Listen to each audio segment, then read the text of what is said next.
O texto que nós vamos ler se encontra na primeira carta de Pedro, do versículo 3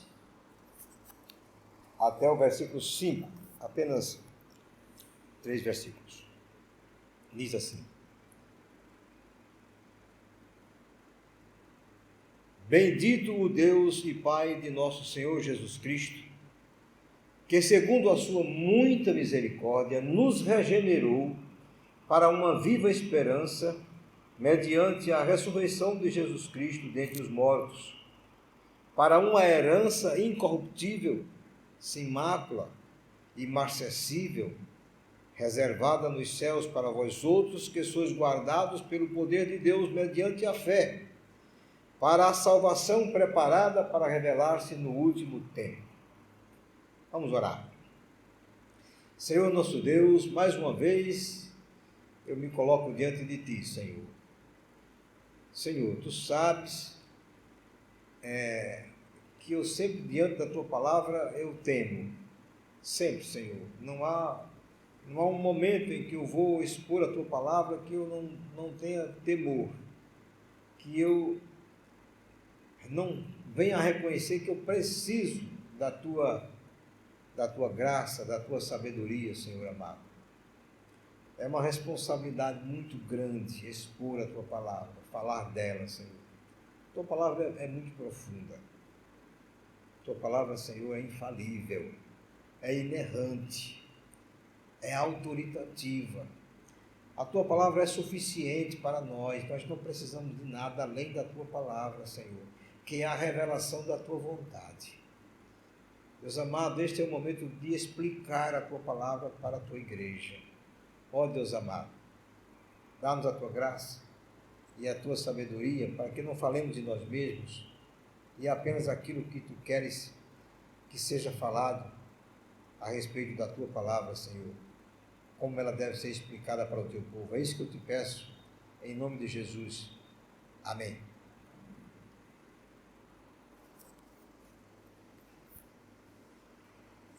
Meus queridos irmãos, esse texto que nós acabamos de ler, na verdade ele fala das bênçãos, algumas bênçãos da regeneração. O texto diz: Bendito Deus e Pai de nosso Senhor Jesus Cristo, que segundo a sua muita misericórdia nos regenerou. E ele fez isso mediante a ressurreição de Jesus Cristo dentre os mortos. Então é um texto que fala, pelo menos vai nos mostrar 3 bênçãos que vêm para nós a partir da regeneração. Meus irmãos, no Éden, ao desobedecerem a ordem de Deus de não comerem da árvore, do fruto da árvore do conhecimento do bem e do mal, os nossos primeiros pais morreram espiritualmente. Porque a ordem do Senhor era não comam do fruto dessa árvore, porque no dia em que dela comerem, vocês morrerão. Alguém poderia dizer, sim, mas o registro de Gênesis diz que eles comeram e não morreram.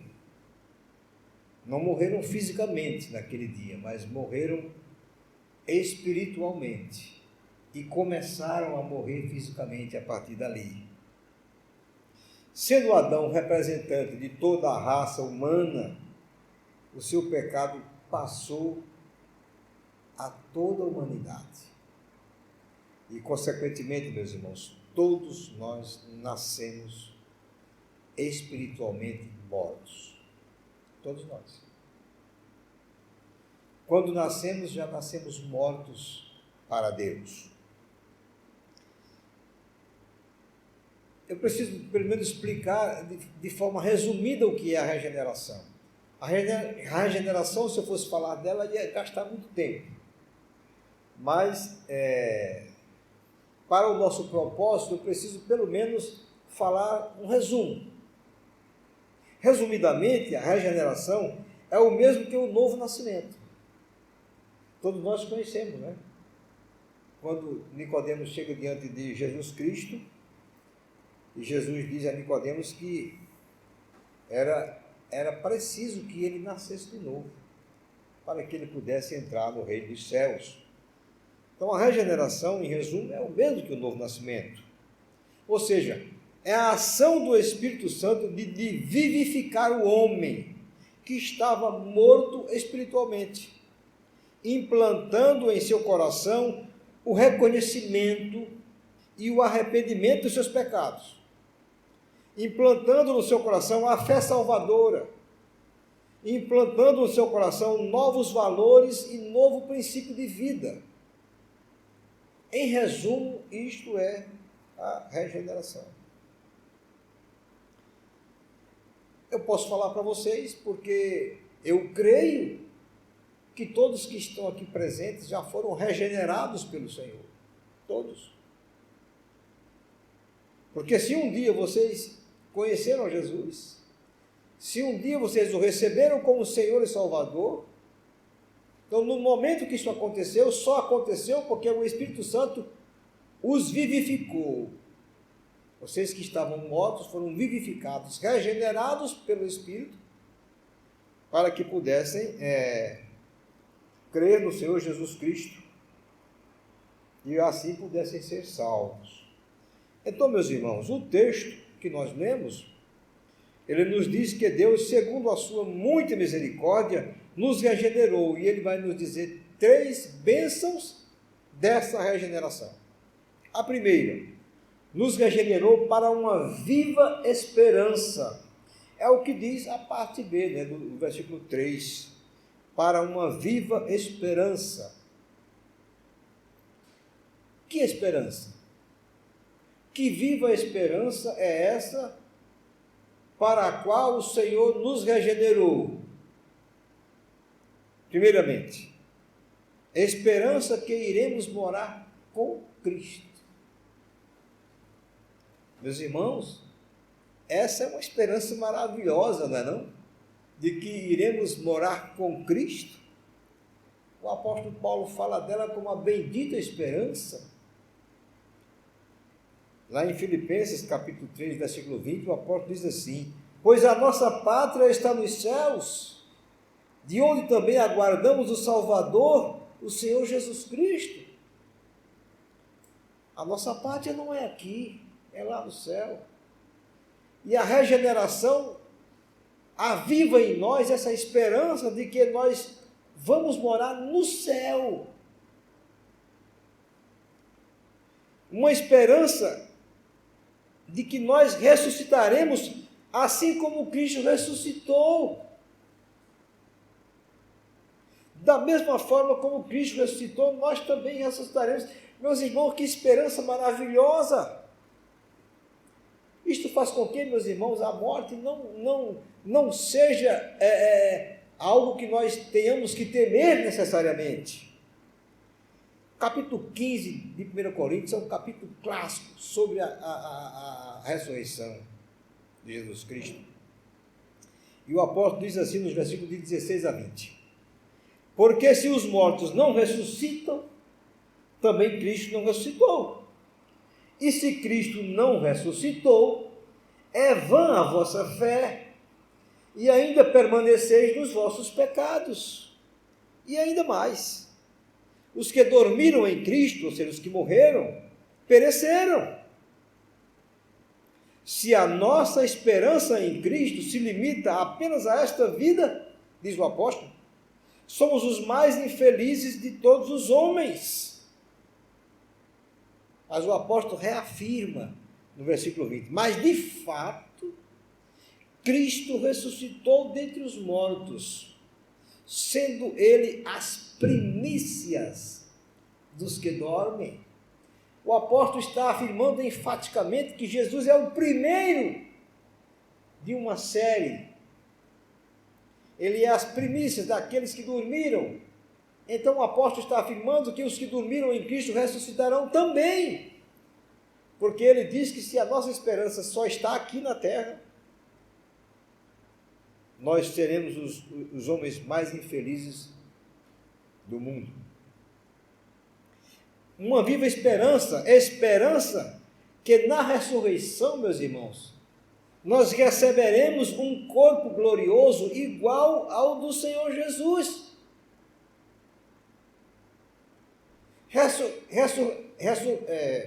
Ressuscitaremos no nosso corpo, mas agora um corpo glorioso, um corpo sem defeito, um corpo santo, um corpo puro, livre completamente do pecado. E o apóstolo continua em Filipenses 3, agora 21, dizendo que Jesus transformará o nosso corpo de humilhação, que é esse que vivemos hoje, para ser igual ao corpo da sua glória. Meus irmãos, a regeneração, ela aviva em nós, desperta em nós, abre o nosso coração para essa esperança de que iremos morar com Cristo, de que ressuscitaremos com o Senhor e teremos um corpo glorioso. Que esperança maravilhosa. Mas o apóstolo Pedro, ele fala também de uma segunda bênção, que nós somos regenerados para uma herança eterna. Uma herança eterna, é o versículo 4. Para uma herança incorruptível, sem mácula, imarcessível, reservada nos céus para vós outros, que sois guardados pelo poder de Deus, mediante a fé. É uma herança que não se corrompe, não se deteriora. Não é uma herança material, que pode ser corroída pela traça ou pela ferrugem. Ele diz também que é uma herança sem mácula, ou seja, é uma herança pura, sem qualquer imperfeição. Ele diz também que é uma herança imarcessível, ela não murcha, não se desvanece.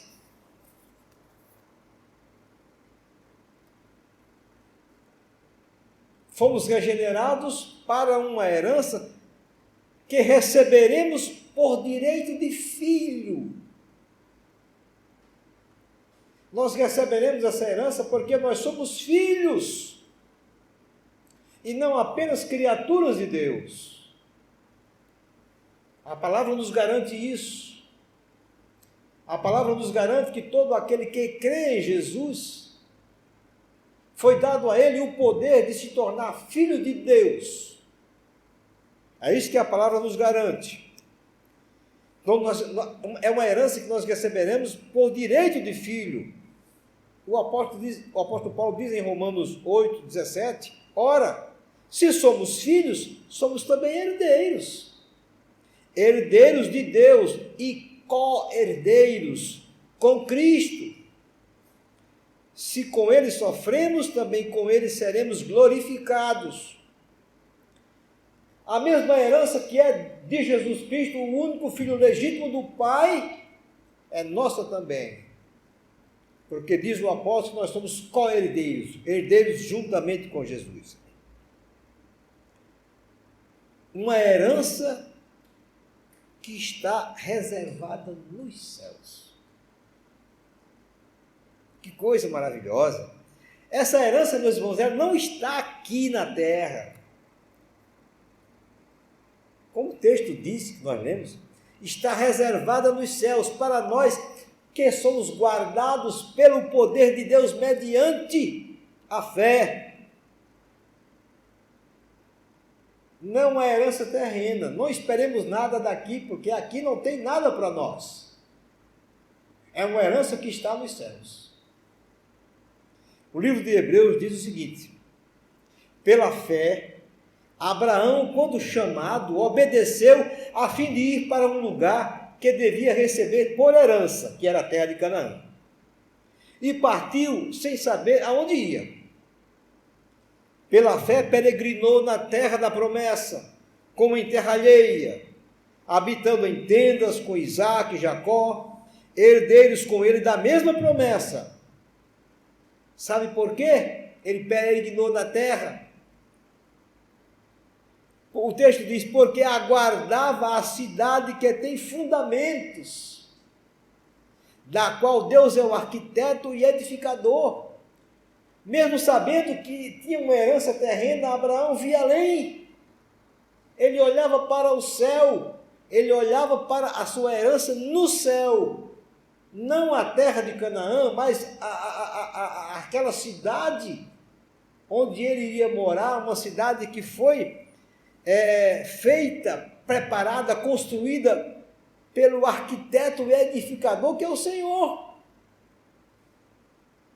Já pensaram que coisa maravilhosa? A nossa herança não está aqui, está lá.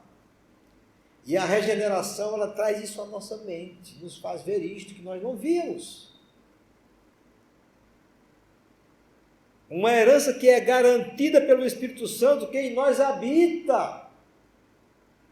Essa herança, meus irmãos, não há nenhum risco de que ela não será resgatada. Nenhum risco. Quando nós recebemos a Cristo como nosso Salvador, o Espírito Santo passa a habitar em nós.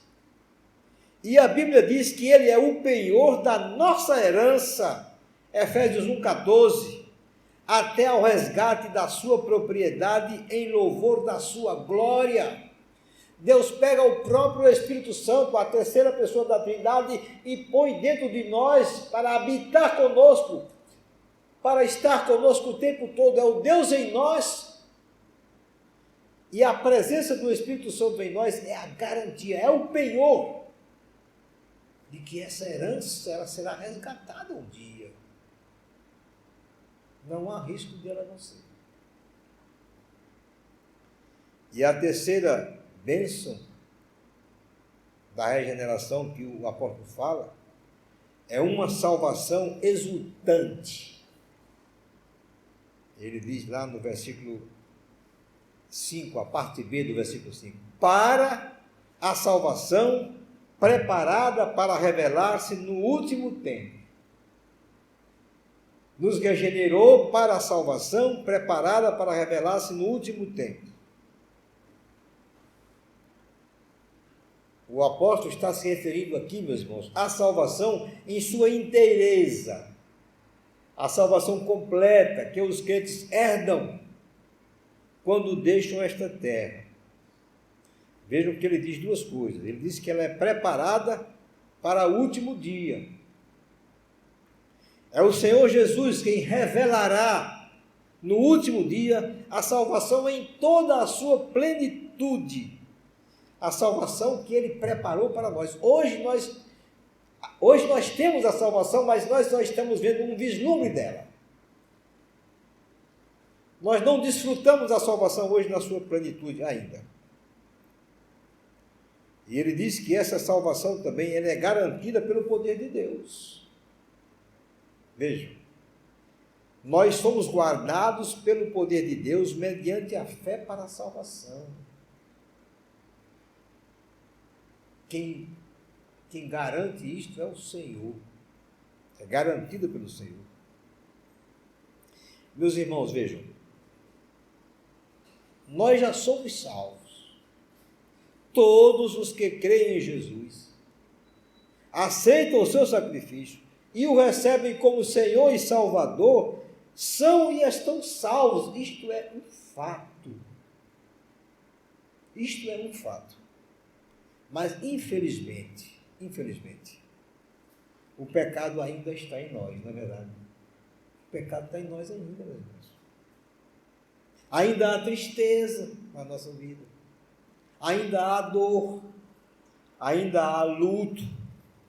Ainda há muitas outras coisas que nos impedem de gozar plenamente a salvação em Cristo.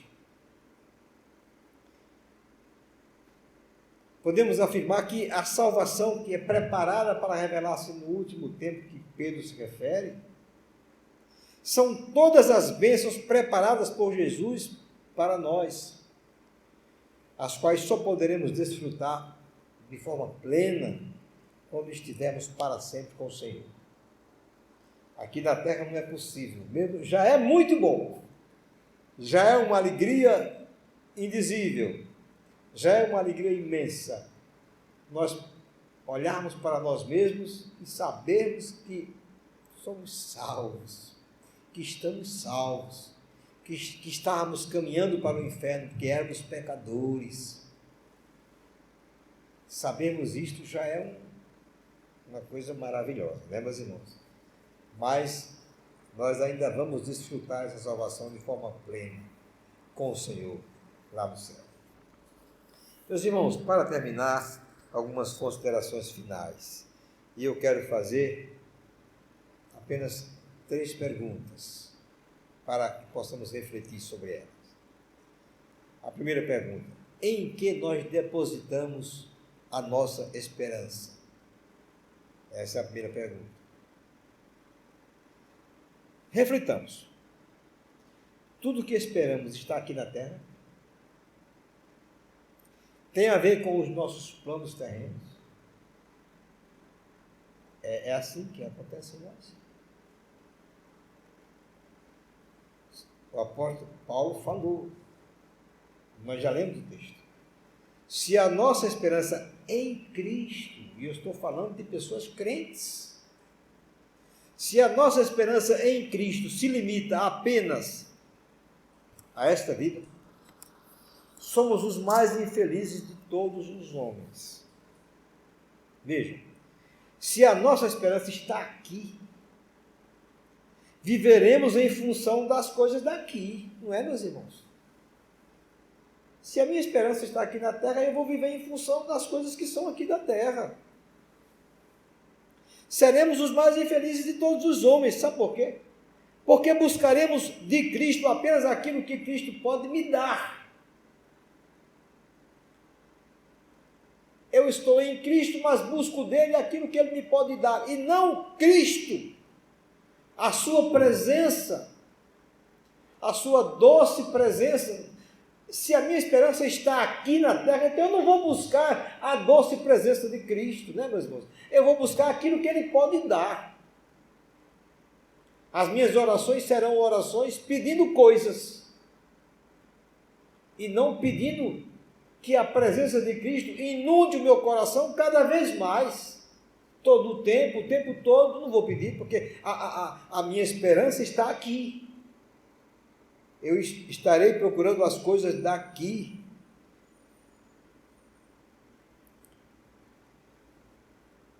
O que eu posso afirmar para vocês, meus irmãos, que a melhor coisa para nós é podermos dizer, como o profeta Jeremias lá em Lamentações: quero trazer à memória aquilo que me pode dar esperança. Deixemos as coisas daqui. As coisas daqui são daqui. Que enchamos a nossa mente com aquilo que nos pode dar esperança. Então são as coisas do céu. São as coisas celestiais. Pensar nas coisas do alto. O apóstolo Paulo nos instrui sobre isso, e não nas que são aqui da terra.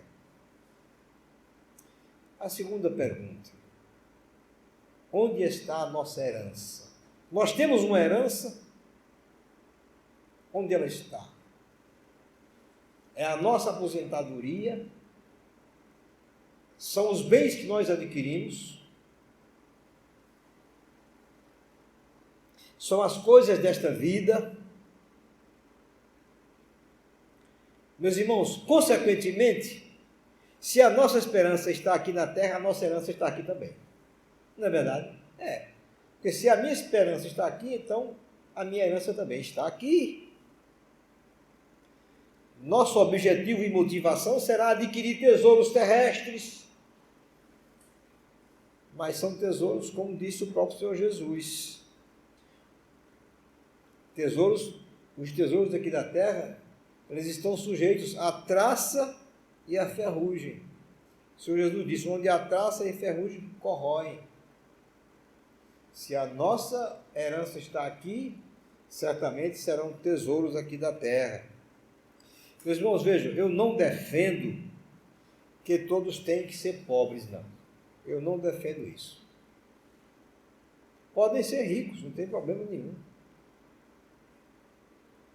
Mas a regeneração, ela nos liberta das coisas desta vida e nos faz ver além, como o caso de Abraão.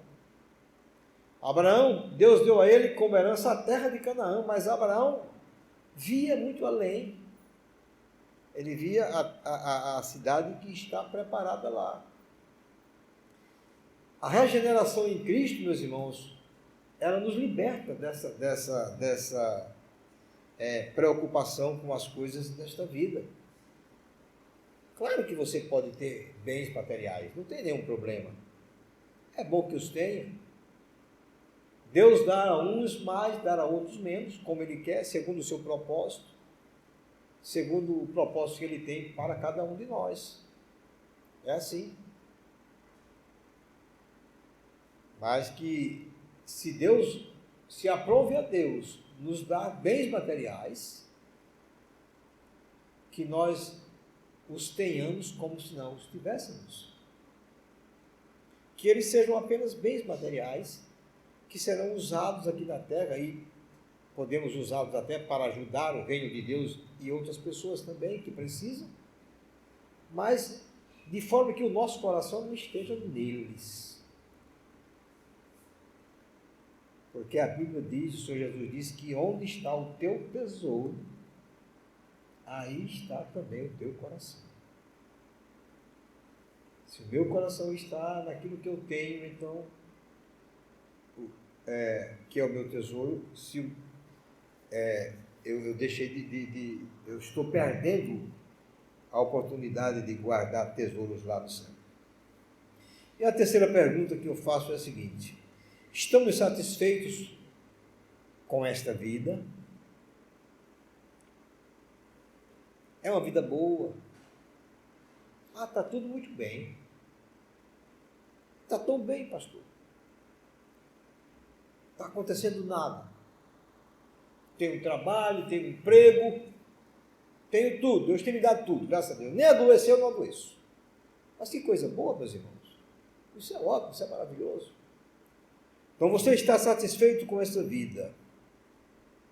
Meus irmãos, vejam, viver a vida com Cristo aqui é maravilhoso.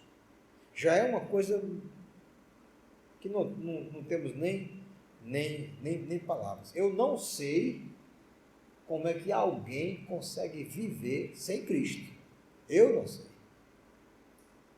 Às vezes eu fico pensando como é que alguém pode viver à parte de Cristo, fora de Cristo. Mesmo com todas as limitações que temos, dificuldades que precisamos enfrentar, não há nada melhor do que a vida com Cristo, certamente. Não é, meus irmãos? Mas nós valorizamos essa salvação, meus irmãos? Valorizamos? Nós pensamos nela?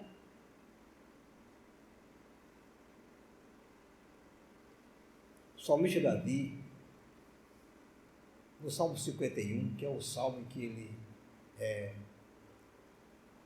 como se fosse um salmo de perdão, né, que ele fala a respeito de arrependimento dele pelo pecado que ele cometeu com Batseba. Há um momento em que ele diz: Senhor, restitui-me a alegria da tua salvação. Meus irmãos, se nós vivemos em pecado, nós não temos a alegria da salvação de Cristo. Não vai haver alegria. O pecado afasta de nós, tira de nós a alegria da salvação em Cristo. Alguém pode dizer: pastor, mas o crente vive em pecado? É possível.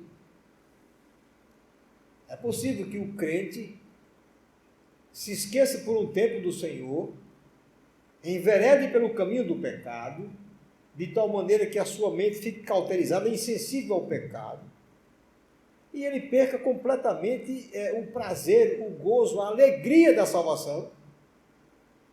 E certamente deve ter acontecido com Davi quando ele esteve em pecado. Por isso ele diz no Salmo 51, restitui-me a alegria da tua salvação. Temos procurado viver uma vida santa, uma vida longe do pecado, temos fugido do pecado, como lemos na leitura continuada. fugir da impureza. Temos essa consciência de que o nosso corpo é templo do Espírito Santo e que nós não podemos pecar, viver numa prática de pecado como se fosse uma coisa normal. Onde haverá a alegria da salvação numa vida de prática de pecado? Não haverá, meus irmãos. Não haverá. Jamais. Não haverá. Valorizemos a nossa salvação. Alegremos-nos pelo fato de sermos salvos. Que isto nos impulsione, nos motive. Que isto seja a força motriz que nos leva a uma vida santa diante do Senhor. Saber que eu sou salvo. Saber que o Senhor me tirou do caminho da perdição, me colocou no caminho da justiça. Há uma outra coisa, meus irmãos, que eu queria falar para terminar. Ansiamos pela volta de Cristo.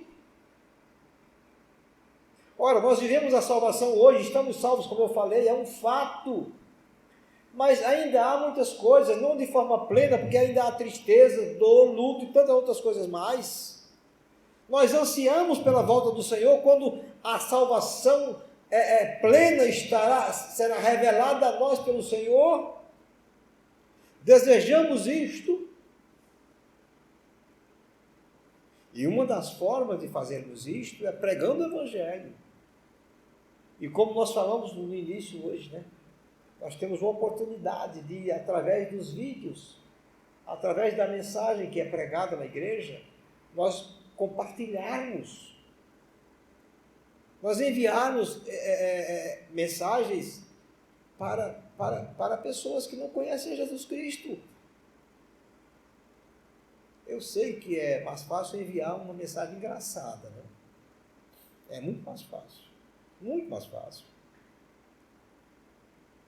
Quando você enviar uma mensagem evangelística para um amigo seu, pode ser até que ele nunca mais envie nada para você. E até pare de falar com você. Pode ser. Mas esta é uma forma que nós podemos fazer de espalhar o reino de Deus. De fazer o reino de Deus crescer. De disseminar o Evangelho. Olha, pastor, eu não sei pregar, eu não tenho essa prática. Então, meus irmãos, temos um meio simples de fazer. Vamos fazendo. Meus irmãos, a regeneração, que é o Espírito Santo nos trazer à vida, já que estávamos mortos, traz pelo menos essas 3 grandes bênçãos.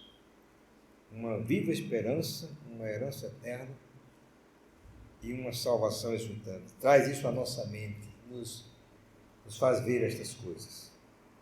Que Deus, pois, nos abençoe, nos guarde, dê a nós cada vez mais compreensão destas coisas, para a glória dele. Amém?